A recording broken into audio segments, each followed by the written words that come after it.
everyone, this is Miguel Lago, your Mr. Gay World 2026 representing Santa Ana, Manila! I am here at the historic Santa Ana Church, built in 1720 by Franciscan missionaries on what used to be the site of the Kingdom of Namayan. Very historic ang church na ito dahil dito nakatira yung isa sa mga pinaka-revered na birhen dito sa Pilipinas. In fact, naandito yung dressing room niya, ang Camarin de la Virgen. At makikita natin yan mamaya. Actually, alam niyo, ngayon lang ako nakapasok dito after siguro mga 30 years. It still reminds me of home. It still reminds me of my past. It still reminds me of my family. Most importantly, it reminds me of the heritage that we have to protect. Kasi sobrang steep in history nitong Santa Ana. Actually, this used to be the site of the ruler of the Kingdom of Namayan. And Namayan was one of the oldest polities here in the Philippines. It was a vassal state of the Kingdom of Tondo. And Namayan spanned Mandaluyong, doon sa pagtawid mo ng ilog, Makati, Santa Ana de Sapa, San Juan, and parts of Manila. So this is a very old city. That's why I love it here, because even when you go outside, you're gonna see heritage houses. It's not really a sleepy town because it's in Manila, but when you go around, there's so much culture. There's so much life kahit magulo siya. Actually, kaya ako sumali kasi for two things. I wanted to tell a story. And yung kwento na ito ay tungkol sa kwento ng pagkalugmok, kwento ng kahirapan, kwento ng pagkalugmok, kwento ng isolation, kwento ng kawalan ng pag-asa. Pero kwento rin ito ng pagbabago. Kwento rin ito ng transformation, a transformation from ruin to redemption.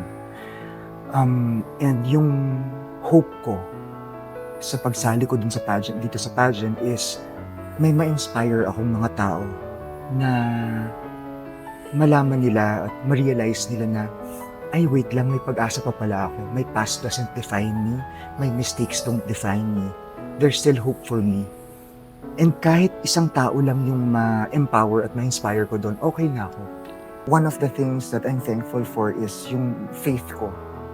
How my faith has been very instrumental in my journey as a queer person.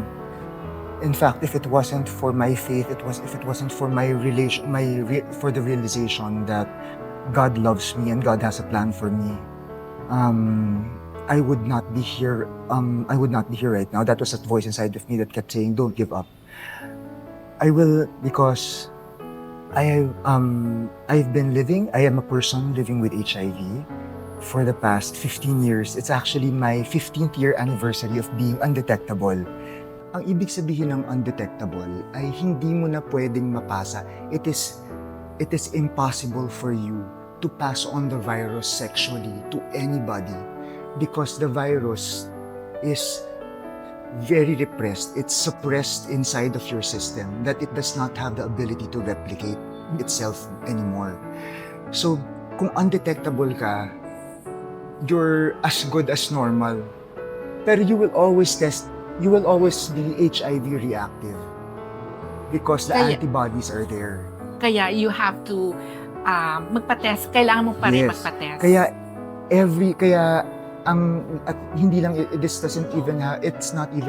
This isn't even just for people who are living with HIV.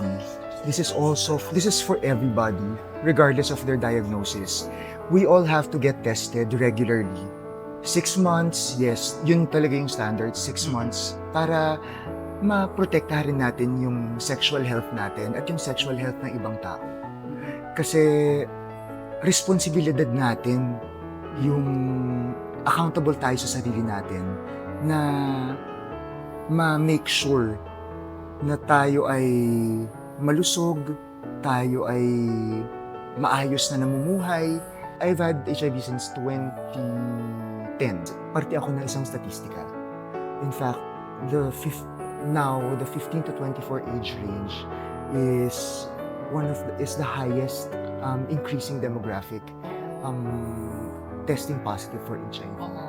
And it's very concerning because while on one hand, it means that many of them are getting the treatment or are informed about treatment and testing, there is a gap that we need to address. The question that we really have to ask there is why are they getting HIV in the first place? And the gap, I believe, there is community-based education, community-based awareness. Kaya sinasabi natin, kaya minsan nagiging toxic ako magdadad kasi maraming chismosa, gano'n. At dahil doon maraming natatakot na mag-open up kahit sa mga pamilya nila, kahit sa mga kaibigan nila. Kasi walang sapat na kaalaman ng komunidad sa kung paano ma-address yung mga issues katulad na to. But I'm part of a training team. My coach has been, yung fitness coach ko, si Rocky Sanot, and the whole team has been very instrumental in my fitness journey. Dahil sa kanila, maayos, ganito itsura ko ngayon, and even before. The steps I took to keep healthy and to keep myself undetectable were, one, staying fit. Yes, of course, definitely kailangan, hindi ako nagmiminti sa antiretrovirals ko. Those are the drugs that suppress the replication of the virus. So, pag patuloy mo siyang iniinom, hindi makakayanan ng virus na mag-duplicate sa loob ng katawan mo. Kaya bumababa yung viral load or nagiging undetectable ka. It's the same formulation, I believe, as PrEP. So, that's one, that's two. But I also need to take care of my mental health. Isa yun sa core ng advocacy ako. Bilang isang tao na merong HIV, lalo-lalo na ng 2010, we didn't have the same support systems that we have now. And nung time na yun, parang feeling ko ako lang mag-isa.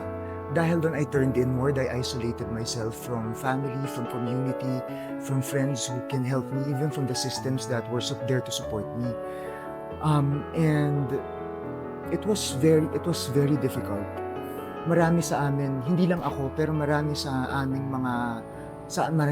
ang nahihirapan mag-open up because they have a fear of stigma, of rejection, of judgment. Those are the mindsets or the perspectives that I want to shatter through my advocacy, which is to provide safe spaces for conversation and creative expression, so that they can talk about their feelings, so that they can process their emotions and find community as well. And the reason why I say creative expression is because as an artist, it's also one thing that saved me. Art kasi helped me process the emotions that I normally wouldn't address. So, nung nakakapag-paint na ako, nailalabas ko doon. Mas aggressive ngayon yung treatment program. Kasi nung panahon ko, kailangan muna namin hintayin bumaba yung CD4 count, which is yung number ng fighter cells sa katawan, at tumaas yung viral load. Ngayon kasi, magpa-test ka, positive ka, kahit 300, 400, 500 pa yung CD4 mo, treatment ka na. Dati, kailangan namin bumaba ng 200 or 100. Doon pa lang kami matitreat. I've been easing into telling my story. My family knows, a few friends know, pero kasi every time nakita kong merong mga diskurso sa social media or diskurso rin sa ang physical na diskurso. Tapos ang napapansin ko doon, ang daming stigma, ang daming discrimination pa rin tungkol sa mga tao na merong HIV. Nahihirapan akong bumoses para sa sarili ko at para sa ibang tao. Nahihirapan akong makisali dun sa diskursong yun. And this is my way really of reclaiming that narrative, taking ownership of that narrative, so that I could be a voice for the people, for those of us living with HIV who can't speak up for themselves. So sa akin, it's time.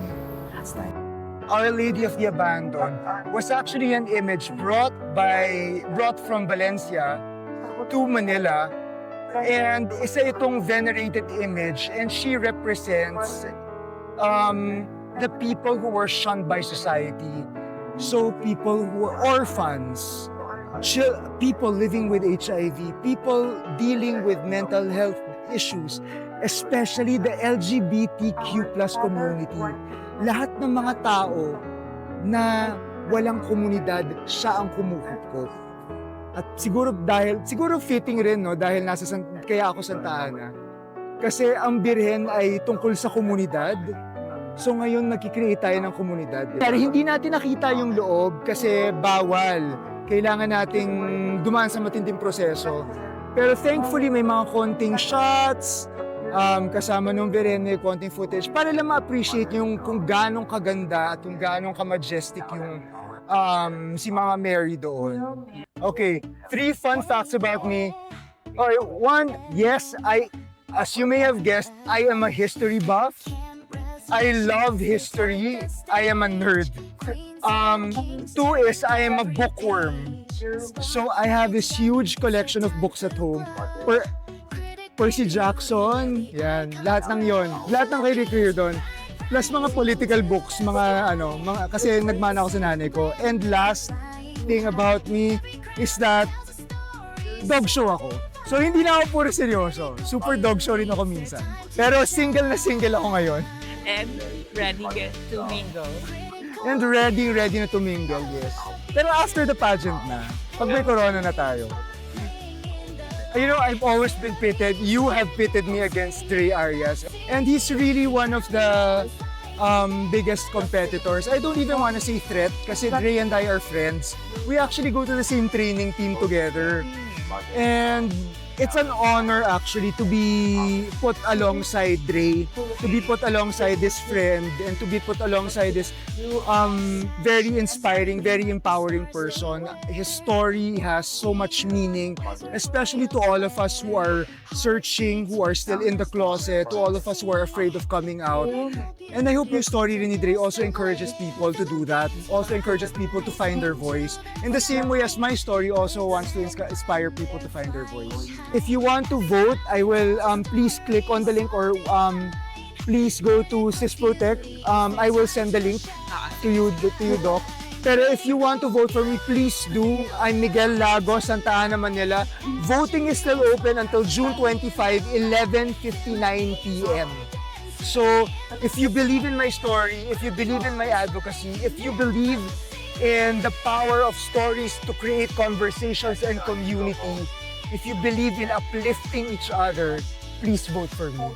Thank you very much, guys. Once again, Miguel Lago, representing Santa Ana, Manila, your next Mr. Gay World Philippines 2026. Yeah.